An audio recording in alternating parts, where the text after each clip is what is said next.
श्री ज्ञानदेव जी के बड़े ही प्रतापी शिष्य हुए हैं श्री नामदेव जी और दूसरे श्री त्रिलोचन जी। त्रिलोचन जी वैश्य कुल में प्रकट हुए थे। बहुत धन था इनके पास, क्योंकि प्रायः धन का विशेष प्रभाव पाया जाता है वैश्य कुलों में, व्यापार आदि इनके द्वारा होता है। तो जब ज्ञानदेव जी का बहुत यश फैला तो श्री त्रिलोचन जी उनके चरणों में गए, पूर्ण श्रद्धा पूर्वक अपने आप को समर्पित किया। त्रिलोचन जी के भाव को देख करके ज्ञानदेव जी ने उनको मंत्र दीक्षा प्रदान की, भगवत मार्ग का उपदेश किया। त्रिलोचन जी ने हाथ जोड़कर प्रार्थना की कि प्रभु, हम गृहस्थी में हैं और नाना प्रकार की क्रियाएं रहती हैं, पता नहीं सतत भजन हो पावे कि ना हो पावे, तो मुझे कैसे भगवत प्राप्ति होगी। तो श्री ज्ञानदेव जी ने कहा कि एक उपाय है जिसमें निश्चित भगवत प्राप्ति हो जाती है, वो उपाय है संत सेवा। यदि आप मन वचन कर्म से दासत्व का भाव ला करके साधु सेवा करेंगे तो दर्शन की तो बात जाने दो, आपको सानिध्य का अनुभव होगा कि हरि आपके समीप है। इस सेवा भाव में किंचन मात्र भी संशय नहीं कि भगवत प्राप्ति हो कि ना हो। जो संत सेवा करते हैं और एक है कि हरि का भजन करते हैं, अगर दो में कहा जाए कि पहले हरि किसको मिलेंगे तो संत सेवा वाले को मिलेंगे। सबसे पहले हरि रीझेंगे जो हरिदासों का दास है, जो भगवत प्रेमी महात्माओं की सेवा करता है। इसलिए आप हमारे एक बात का सदैव ध्यान रखना कि संतों के प्रति दासत्व भाव रहे, मन वचन कर्म से उनकी दासता स्वीकार कर सेवा करना, तो आप देखोगे इसी जन्म में आपको भगवत साक्षात्कार हो जाएगा। बहुत आनंदित हुए त्रिलोचन जी अपने गुरुदेव के वचन श्रवण करके। श्री ज्ञानदेव जी के बहुत कृपा पात्र श्री नामदेव जी महाराज जी और श्री त्रिलोचन जी।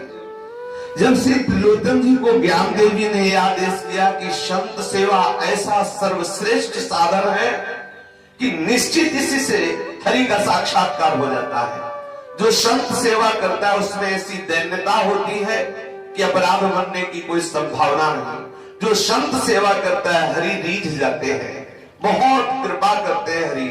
ऐसी कृपा अपने भजन करने वालों पर भी नहीं की जैसी प्रभु के दासों का भजन करने वालों पर प्रभु की कृपा हुई। आप इस प्रसंग में श्रवण करें, अपने गुरुदेव के वचनों पर दृढ़ विश्वास करके वैश्य कुल में प्रगटे हुए त्रिलोचन जी सदैव अच्युत कुल की सेवा में मगन रहने लगे, अर्थात संतों की सेवा में मगन रहने लगे।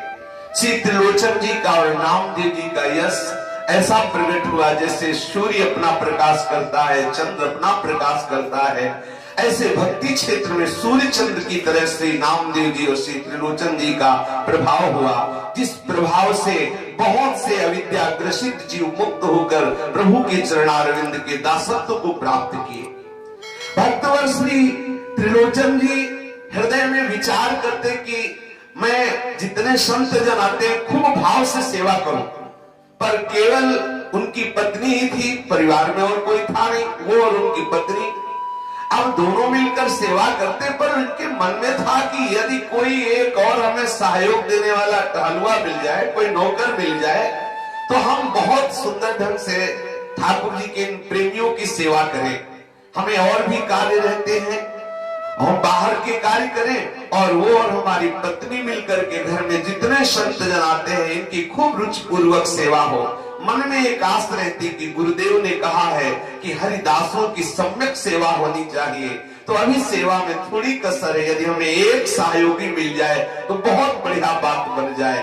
प्रभु के दासों का दासत्व जो स्वीकार किए हुए हैं उनकी आशा को प्रभु की भी सामर्थ्य नहीं है कि अवहेलना कर सके। प्रभु के चरणारविंद का जो भजन करते हैं वो तो भक्त है, लेकिन जो भक्तों का भजन करते हैं भगवान उनके भक्त बन जाते हैं। बड़ी विचित्र रीति है, बहुत विचित्र रीति है। परम भागवत श्री त्रिलोचन जी प्रभु के चरणों में जो अनुरक्त संत महात्मा है ऐसी सेवा करते, जहाँ संतों में विशेष श्रद्धा की जाती है वहां संतों की भीड़ शुरू हो जाती है। संत तो साक्षात दया कृपा के अवतार है, बस हाथ जोड़ ले, प्रणाम कर ले, मीठे वचन बोल दे तो उनको लगता है इसको क्या दे दूं, कैसे इसको परम सुख प्रदान कर दूं। अब त्रिलोचन जी हृदय में एक बात रखते हुए कि यदि हमें कोई नौकर मिल जाता तो अच्छा है। प्रभु बहुत प्रसन्न होते, निश्चित समझो। इसलिए कभी कभी बहुत क्लेश होता है कि कलिकाल की कराल चाल ऐसी बढ़ती जा रही है कि संतों पर श्रद्धा होती जा रही है। ऐसे असाधारण धर्म का पालन करने वाले जो महापुरुष जन है वो गुप्त होते जा रहे हैं, और इस भेष के द्वारा अपने वासनाओं की पूर्ति करने वाले समाज में जहां प्रकट होकर ऐसे आचरण करते हैं तो समाज की अश्रद्धा हो जाती है। जहां संतों पर श्रद्धा होती है हृदय कांप जाता है कि कैसे कैसे किसी का कल्याण हो सकता है। जहां संतों पर श्रद्धा नहीं, वहां तो सर्वनाश निश्चित हो जाता है। जिस घर में, जिस गांव में, जिस देश में जहां संतों का अपमान होता है वहां सब बिगड़ जाता है। एक पाखंड से ग्रसित होकर के अपराधमयी वृत्ति करेगा तो सच्चे संतों की भी निंदा होने लगती है। यानी सब संत ऐसे हैं, संतों पर संशय होने लगता है, संतों की प्रति भावना का नाश होने लगता है। कैसे? यही है कलयुग की कराल चाल कि हम वो कार्य ही नहीं बनने देंगे जिससे भगवत प्राप्ति होती है। प्रभु सदैव अपने सेवक की रुचि को रखते हैं। वेद पुराण संत जब इसके साक्षी हैं। भगवान श्री त्रिलोचन जी के हृदय की बात पूर्ण करने के लिए त्रिलोचन जी के हृदय में रहता कि मैं और मेरी पत्नी ही साधु सेवा में है, मुझे बाहर के कार्यों में भी जाना पड़ता है। यदि कोई एक टहलुआ मिलता, नौकर मिलता तो बहुत बढ़िया बात बन जाती। तो संत सेवा के प्रभाव से अखिल लोक चूड़ामणि जिनके सी चरण रखने की चौकी को ब्रह्मा शिवादि अपने मुकुट से रगड़ते रहते हैं, वो सच्चिदानंद प्रभु टहलुआ का रूप धारण करके आ गया।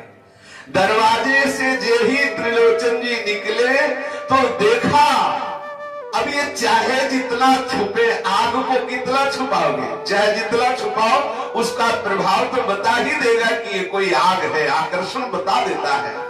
14 वर्ष की अवस्था है, नौ किशोर, और बड़े ही सुंदर नेत्र हैं, बड़े बड़े नेत्र हैं, मलिन शरीर है, ऐसा लगता है सालों से स्नान नहीं किया, और फटी हुई एक कंबल की ओढ़नी है, टूटे हुए जूते हैं।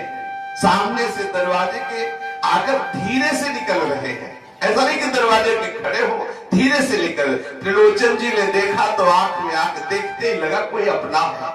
त्रिलोचन जी को लगा कि मानो कोई अपना है। त्रिलोचन जी ने पूछा, निकसत पूछे हो कहां से पधारे आप? ऐसा नहीं करे कहां से आया है, ऐसा नहीं पूछा। धनी मानी है, संत सेवी है, हृदय में भगवत चरणारविंद का अनुराग है, संतों का उच्छिष्टामृत चरणामृत पीने वाले हैं, सबके प्रति भगवत भाव रखने वाले। पूछा कहां से पधारे हो प्रभु आप? ये वेशभूषा कहां से पधारे हो? आपके बाप महतारी कौन है? आपकी दशा देख के तो लग रहा है कि निश्चित आपके माता पिता नहीं है, क्योंकि जिनके माता पिता नहीं होते ऐसी दशा उन्हीं की होती है। फटे जूते, फटी कामरी ओढ़े, सालों से ऐसा लगता है कि स्नान नहीं कराया गया है। हमें लगता है कि आपके माता पिता नहीं है। श्री भगवान ने कहा आपका अनुमान बिल्कुल ठीक है, आज तक हमको पता ही नहीं चला कि हमारे माता पिता है कौन, और है ही कौन इनके माता पिता? खुद सारे जगत के माता पिता है। भृकुट विलास सृष्टि लय होई, हमारे माता पिता का हमें आज तक पता नहीं चला। त्रिलोचन जी ने कहा तब तो बड़े दुख की बात, आपने बड़ा कष्ट सहा होगा, माता पिता का आपको दुलार नहीं मिला होगा। तुम्हारे माता पिता नहीं है, अब आप हमको ये बताओ कि आप ऐसे कैसे टहल रहे हो?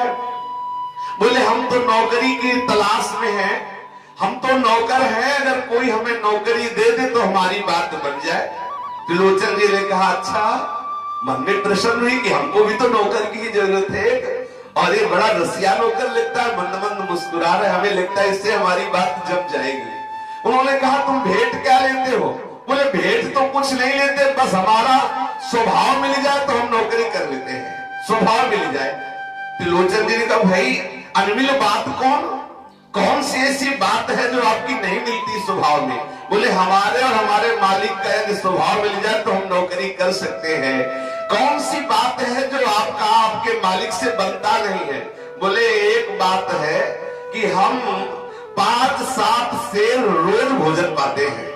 5-7, 5-5 10 2 12, 2 किलो का बाल भोग, 5 किलो का रात भोग और 5 किलो का शयन भोग, मतलब 12 किलो हमारा रोज का आहार है। और बस जहां हमने 2-4-10 दिन कहीं नौकरी की, इतना भोजन पाया तो उठत रिसाए है, मालिक नाराज हो जाता है, हमको रखता नहीं। त्रिलोचन जी बड़े विनोदास्पद भगवान की बात सुनकर के प्रसन्न हो रहे। इतना छोटा बालक और 12 किलो रोज पावे तो उनको आश्चर्य सा लगा। उन्होंने सोचा शायद विनोद में बोल रहा हो। तो श्री त्रिलोचन जी ने कहा, देखो खाने पीने की तो कोई चिंता नहीं, ठाकुर जी ने सब कुछ दे रखा है। आप इस बात के लिए न सोचे कि कोई खाने पीने में यहाँ कमी पड़ सकती है, पर बात यह है कि आप भेंट कितनी लेंगे? बोले बस हमारी भेंट पूजा जो कुछ है यही है, 5-7 सेर, मतलब 12 किलो आहार यदि हमें मिल जाए तो फिर हमारी आप सेवा की चतुराई देख ले। क्या सेवा जानते हो? बोले वैसे तो हम चारों वर्ण की सेवा करने का रहस्य जानते हैं, चारों वर्ण में कौन कैसी क्या सेवा पर विशेषता हमने संत सेवा की प्राप्ति की। डिग्री हमें संत सेवा की प्राप्त है, पढ़ाई तो चारों वर्णों की सेवा की है, पर डिग्री है हमारे पास, अर्थात हम बच्चापन से महात्माओं की ही सेवा में लगे हैं।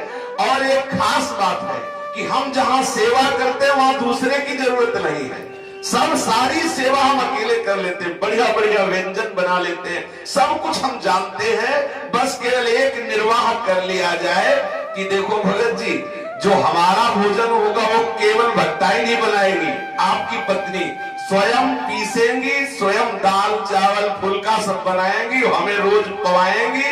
और भूल से यदि कभी किसी से कह दिया कि तो 12 किलो पाता है, उसी क्षण चले जाएंगे, बस ये बात है, हमें कोई भेंट वगैरह तो चाहिए नहीं। प्रभु ने कहा चारों वर्णों की सेवा में मैं बहुत प्रवीण हूं, ऐसा न समझा जाए कि इतना केवल खाता हूं करता कुछ नहीं।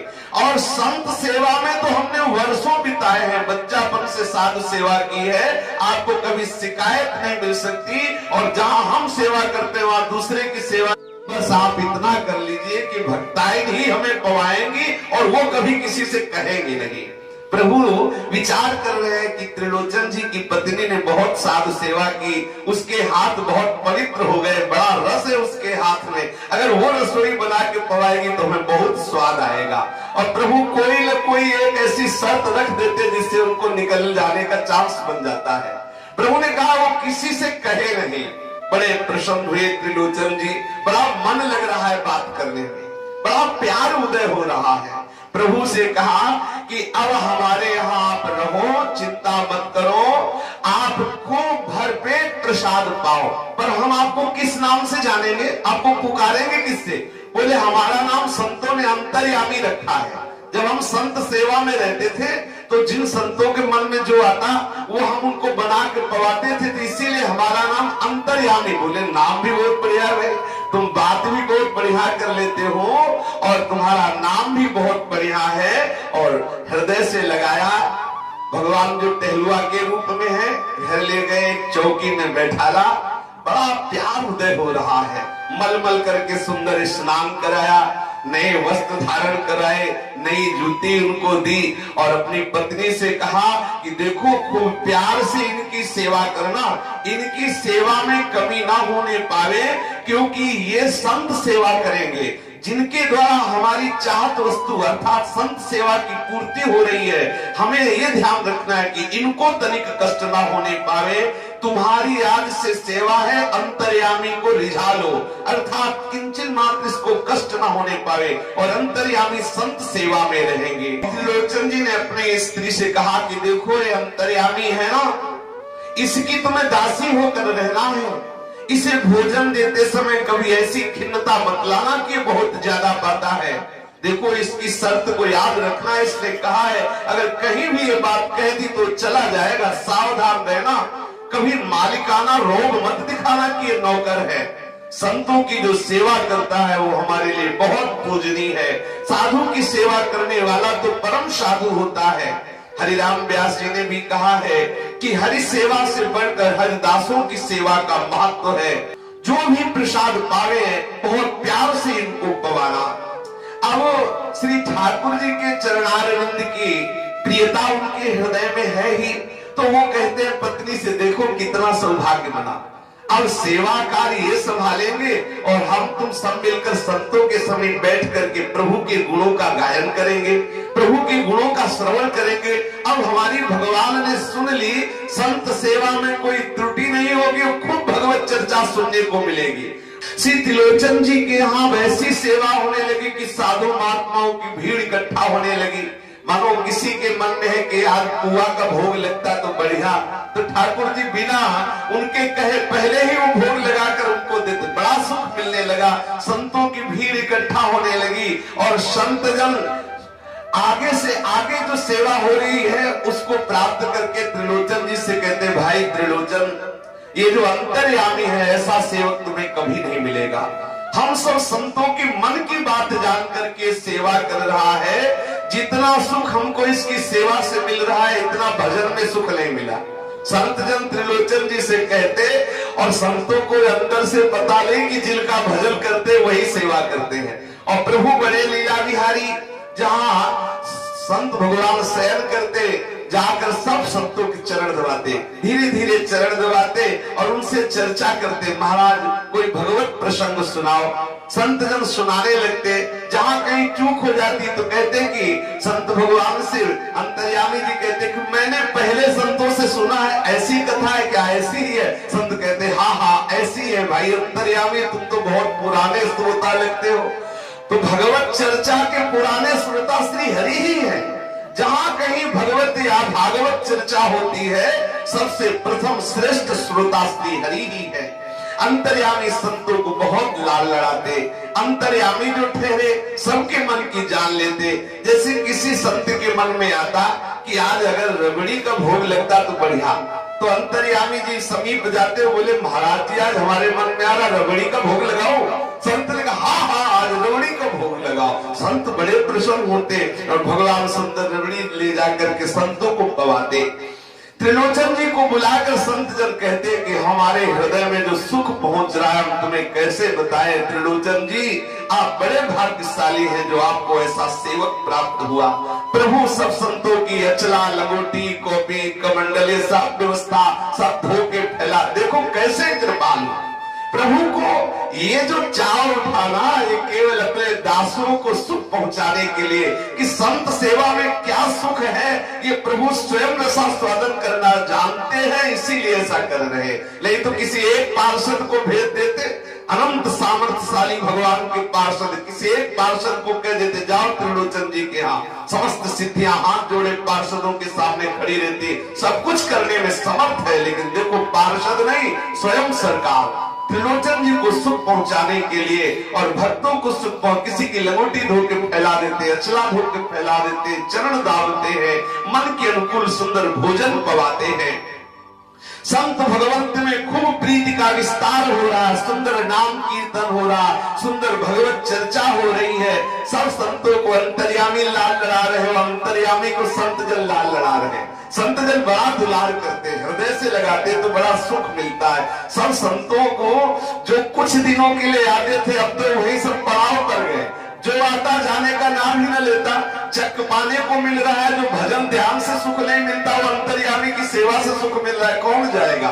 त्रिलोचन जी को बड़ा सुख पहुंच रहा है कि हमारे अहो भाग्य संत भगवान सब एकत्रित होकर यश का गान करते हैं। अब हृदय में बड़े सुख का संचार हो रहा है। त्रिलोचन जी की जो पतली थी कहती तो कुछ नहीं थी लेकिन ऊब गई थी।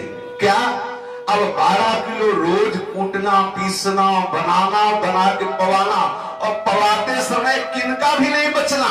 जब पूछती कि और रोटी तो बस सर हिला देते। जब बाद में बर्तन में जो कहीं किनका रह जाता उंगली से ऐसे चाटते और उधर रसोई की तरफ देखते तो उनकी पतली कहती हो जो 12 किलो था वो खत्म हो गया। तो भगवान कहते अच्छा कोई बात नहीं कल और बना देना, और आचमन करके उठ जाते। त्रिलोचन जी की पतली बहुत अंदर से रिस्क करती कि कभी नहीं कहता कि छक गए, कभी नहीं कहता कि रहने दो 2 रोटी तुम भी पा लेना, कभी नहीं कहता। एक दिन बड़ा अवसर मिला, ठीक से बना के पवाया और निकल करके अपनी मित्र पड़ोसिन के पास गई। वहां जाकर के पास बैठ करके, अब स्त्रियों को एक श्राप है महाराज युधिष्ठिर का। जिस समय पूरा युद्ध हो गया था और तर्पण क्रिया हो रही थी उस समय श्री कुंती माता ने युधिष्ठिर जी से कहा था कि कर्ण के लिए भी तर्पण करो। उनका कर्ण के लिए क्यों करो, उसी के कारण तो पूरा भयानक युद्ध हुआ। तो उन्होंने कहा कि मैं बता नहीं पाई, वो तुम्हारा बड़ा भाई है।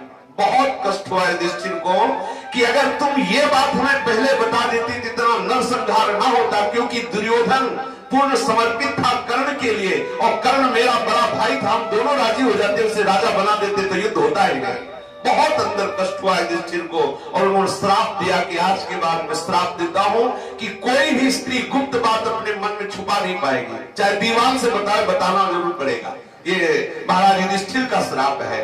तो ऐसे ही कुछ अंदर जैसे कोई हजम न हो, उल्टी करना ही पड़े, ऐसी बात होती है। बोले देखो तुम्हें हमारी कसम है, कहला नहीं किसी से। ऐसे ही त्रिलोचन जी की पत्नी ने कहा कि देखो तुम्हें हमारी कसम है, कहला नहीं बात, हम तुमसे एक बात बताने आई।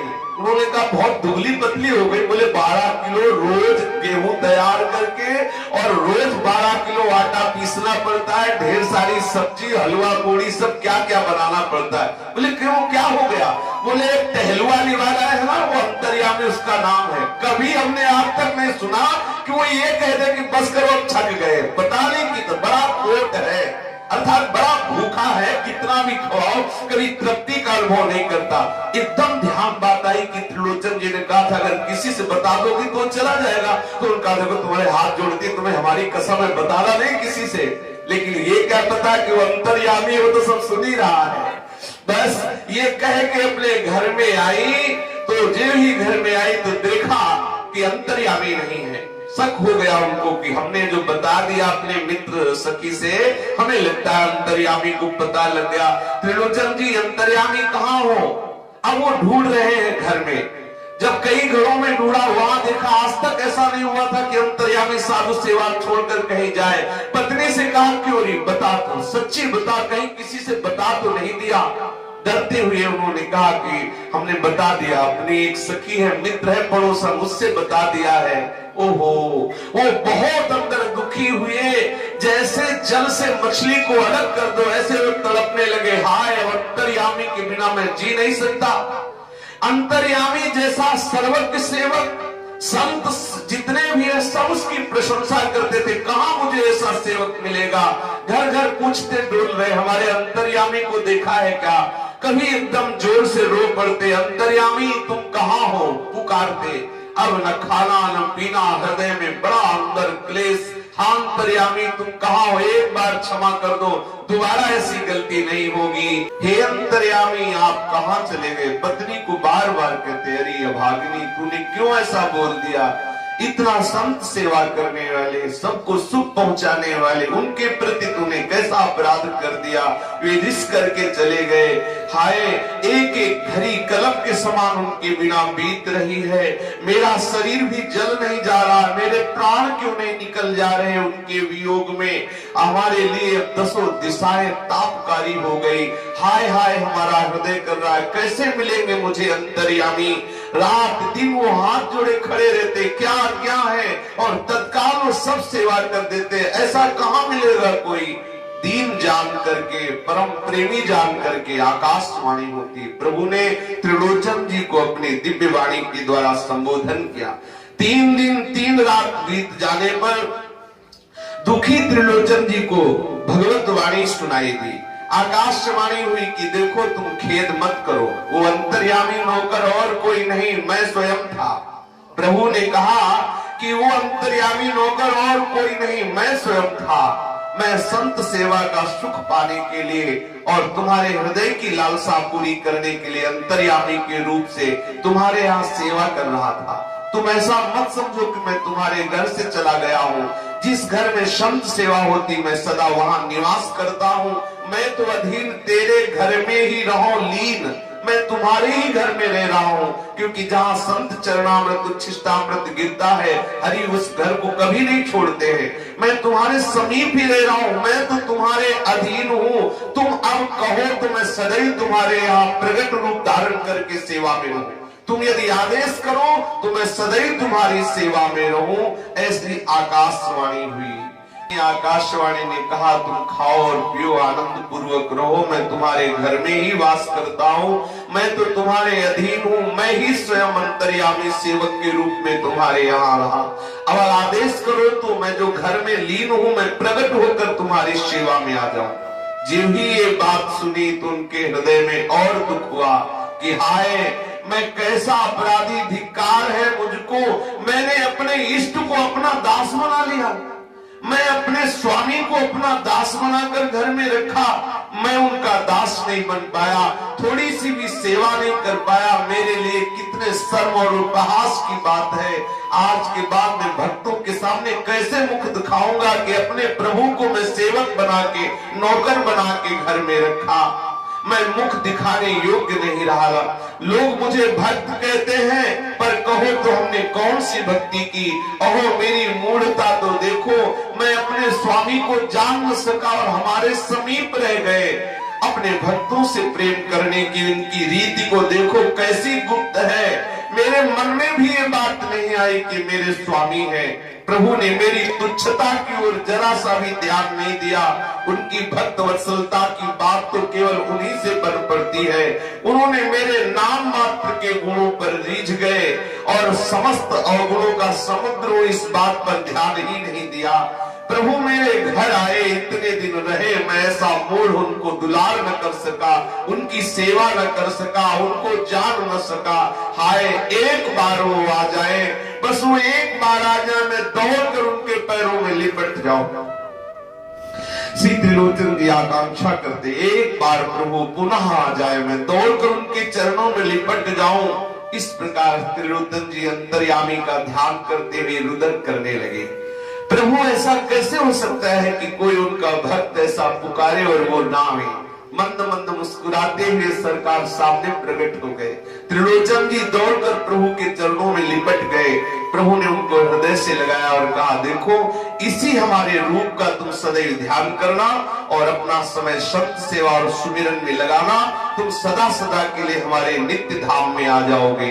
तुम्हारे ऊपर हमारी बहुत कृपा है, हम तुम पर बहुत प्रेम करते हैं। जो थोड़ा समय रह गया है, बस साधु सेवा करते हुए हमारे ध्यान में तुम व्यतीत करो। श्री त्रिलोचन जी को अपने गुरुदेव ज्ञानदेव जी के द्वारा जो उपदेश मिला, उसे अक्षरशः उन्होंने उतारा तो ठाकुर जी साक्षात करुणा निधान भगवान जिनकी अनंत शक्तियां सेवा में रहती है, वो त्रिलोचन जी के यहाँ नौकर बन करके रहे। और त्रिलोचन जी का जैसा सौभाग्य त्रिभुवन में प्रकाशित हुआ, ऐसा भजन करने वालों को नहीं हो सकता जैसा भक्त का भजन करने वालों का हुआ।